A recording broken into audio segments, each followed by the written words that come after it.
Bom, primeiro dizer que nós apresentamos um voto em separado, depois o deputado Emílio também vai usar a palavra para isso, porque entendemos que era preciso algumas mudanças. E primeiro é preciso reconhecer que o governo avançou e mudou alguns aspectos do projeto que nós entendemos que são importantes, mas ainda possibilita a aprovação desse projeto vai deixar uma série de portas abertas e que nós gostaríamos de não travá-las, mas de colocar mecanismos que possibilite o debate e o acompanhamento do legislativo.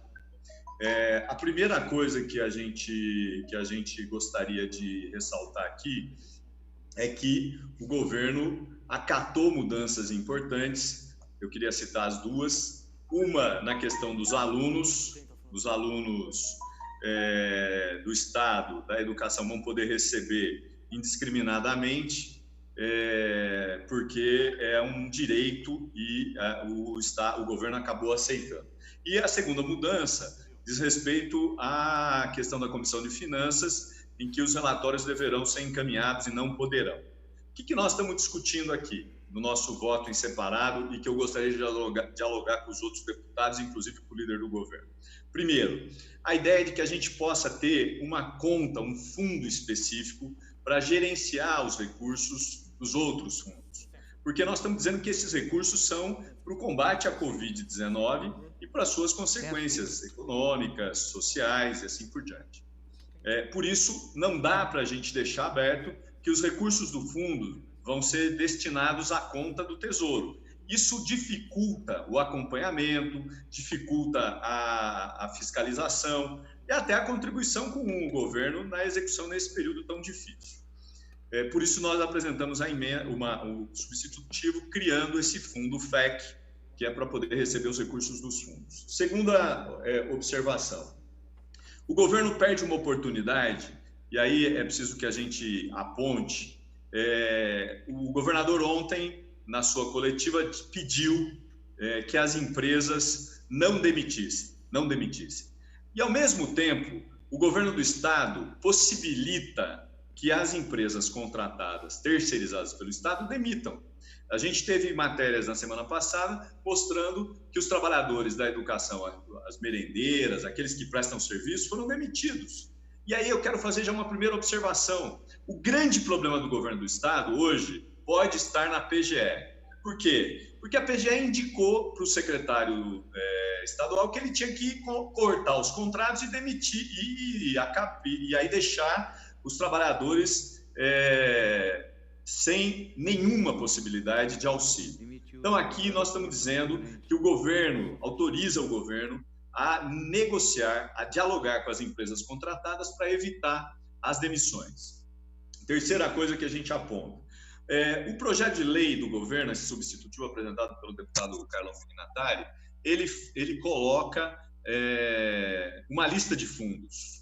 Eu dialoguei com o deputado Pignatari, dizendo que, na minha opinião, o Estado está, se não comendo uma bola ou dando uma barrigada, como a gente podia usar essa expressão nos jornalistas, até para fazer uma referência que hoje é dia dos jornalistas. Mas, olha, repare só, na relação de fundos, o fundo para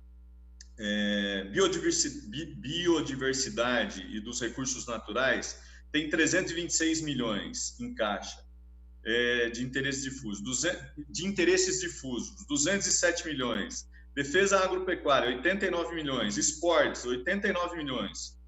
A pergunta, nós não vamos listar esses fundos? São fundos do Estado. Por que uma lista de fundos tão exígua, tão reduzida, tão tímida? Óbvio que incluíram os fundos de investimentos, mas a gente precisava discutir isso aqui na cidade de São Paulo. O prefeito colocou a possibilidade de uso desses fundos e os fundos foram aprovados. Então, me parece que o governo aí tem uma carência muito grande de avançar em aspectos que são importantes para ampliar os recursos para esse fundo de combate ao Covid-19. Uma outra coisa importante que é preciso que eu acho que a gente deveria pôr no projeto é a lista dos fundos, mas não essa lista. A lista daqueles fundos que poderão ser utilizados. Infelizmente, o governo não apresentou, na minha opinião, a lista completa. Por fim, não menos importante, a questão dos microempresários, daqueles que são os mais vulneráveis da nossa sociedade. O governo anunciou hoje, o governador Dória já tinha falado ontem, que vai disponibilizar 1 milhão de cestas básicas. É uma iniciativa importante. O problema é que nós precisamos agir muito rápido, porque o governo federal tem uma dificuldade muito grande. Os R$600 que já poderiam ter sido pagos só devem começar a sair a partir de amanhã, uma parte dia 14 e assim por diante. Agora, o governador precisa agir nesse sentido. 1 milhão de cestas é importante. Agora, nós podemos fortalecer os mecanismos do Viva Leite, que existe hoje, que pode ser utilizado. A Prefeitura de São Paulo vai usar a Cruz Vermelha. Por que o Estado não pode ser um pouco mais ousado? Por que o Estado não pode, numa lei como essa de fundos, garantir os empregos dos funcionários terceirizados?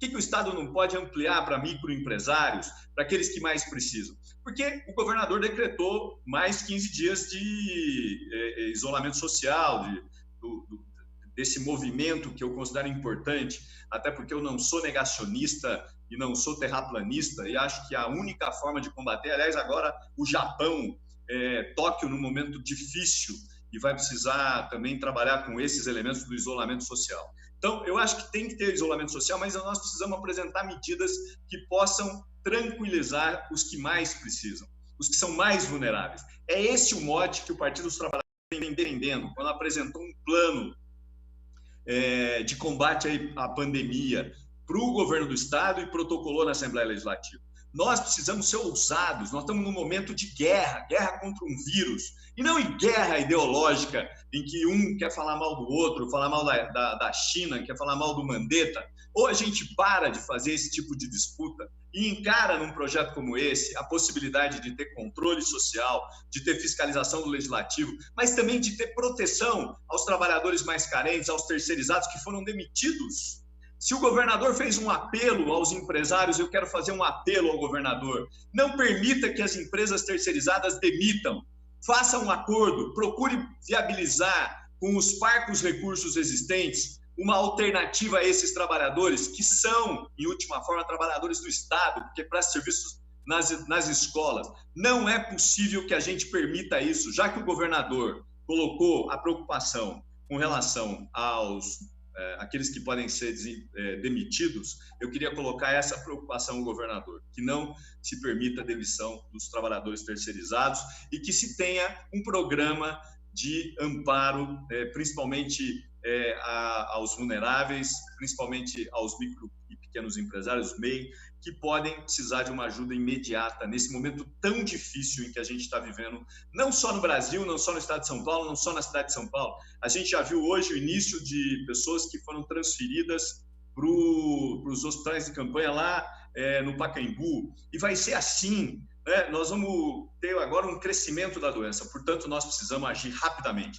Agora, nós não podemos aprovar um projeto que não tenha o controle do legislativo, que possibilite o uso de recursos para outros fins, mas que também se preocupe com os mais vulneráveis, com aqueles que mais precisam nessa sociedade. E, na nossa opinião, são os desempregados, moradores em situação de ruas, são aqueles que são autônomos, não têm carteira, e que o governo do Estado poderia dar uma contribuição importante, facilitando a vida deles e garantindo que, ao chegar ao recurso federal, ele tem um complemento. Até porque R$600 para quem ganhava R$3.000 é um valor muito pequeno e insuficiente para manter as necessidades básicas das suas famílias. Okay. Por isso, quero fazer um apelo aqui aos deputados. Esse projeto pode melhorar muito, nós temos condições de avançar mais. Eu já falei isso ao deputado Carlão Pignatari. O governo precisa ouvir mais. Na questão da lista dos fundos, faltam fundos aqui. Nós precisamos avançar nisso. O deputado Emídio vai apresentar propostas que estão no nosso substituto. Eu tenho 17 segundos ainda, presidente. Agora 12. Se o senhor interferir, eu vou perder mais 2. Então, eu queria terminar com um apelo aos deputados e às deputadas que a gente possa avançar num substitutivo que, de fato, dialogue com aqueles que mais precisam. Muito obrigado, senhor presidente, pela tolerância de 0 segundos.